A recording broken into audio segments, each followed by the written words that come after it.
You wouldn't change your diary entries either. It's like that's a moment in time, and that was then, and now you get to do this, and it's great. And it's, it's different versions of good. It's not like they're in competition with each other. Yeah. I remember I went to see Radiohead 2 nights in a row at Radio City Music Hall, and the first night it looked like Tom York didn't want to be there. And he was just standing at the mic and playing and singing and stone-faced, not moving, perfectly still. And it just felt like he was just waiting for the show to end. Yeah. And then the next night, which was the last show of the tour, he was the most animated I've ever seen him. Like it was the opposite person 2 nights in a row. Yeah. And he was running all over and happy. It was fascinating to see. I've had that same thing a few times on this tour. Like I remember specifically DC to Boston was the same thing as what you just described. Like there's certain nights where for some reason I can't put any physical energy into the show, including just the normal sort of crouched down, kind of leaning back, kind of stance that's pretty normal for Flea and I to play in, and Anthony stands the same way too. It's just like I can't even do that. I can just stand there perfectly straight up and with my legs straight and stand by Chad and just walk up to the mic when it's time to sing or press an effect and walk back to Chad after that, and just like I can't look at the audience. I can't feel anything.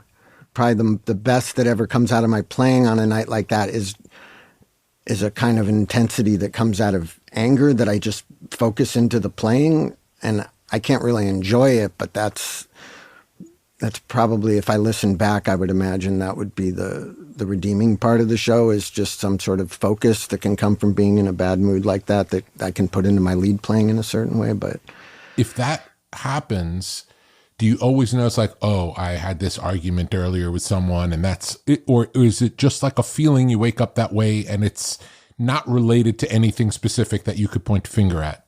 Yeah. If I analyze it, I could have a theory, but there's really no way to know. There's really no way to know. I sense it when I'm walking towards the stage, and when I'm on stage, I realize it in that moment that I'm first on stage, and I realize, okay, I'm in one of those moods and I'm not going to be able to get out of it, Yeah.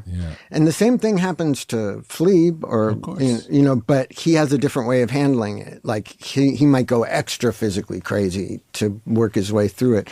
For me, I don't try to do that. I just, just stand there and get through it. And I'm sure musically the show's great. Like it's great either way. Maybe I've got definitely, when I've had nights like that, Anthony will give me back some report like so-and-so said that somebody who's seen us a lot of times, so-and-so said it was the best show he's ever seen of us. So, so I'm learning to just let it be that way when it's a nice night like that, and don't beat myself up about it while I'm on stage. Absolutely. Or anything. And in my Radiohead example, I can't say one show was better than the other. It was right, just interesting to see how different it could be. Yeah.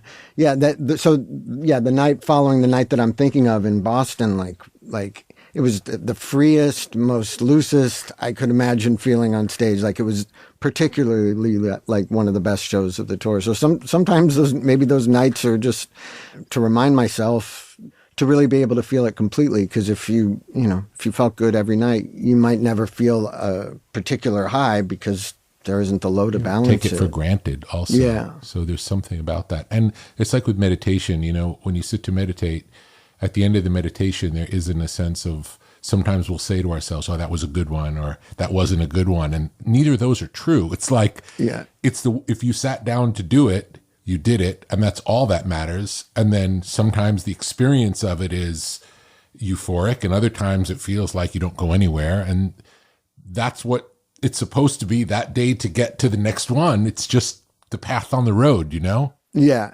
Yeah. It's a really hard concept for people to understand. And to try to make yourself always remember is that there's not a good and bad meditation.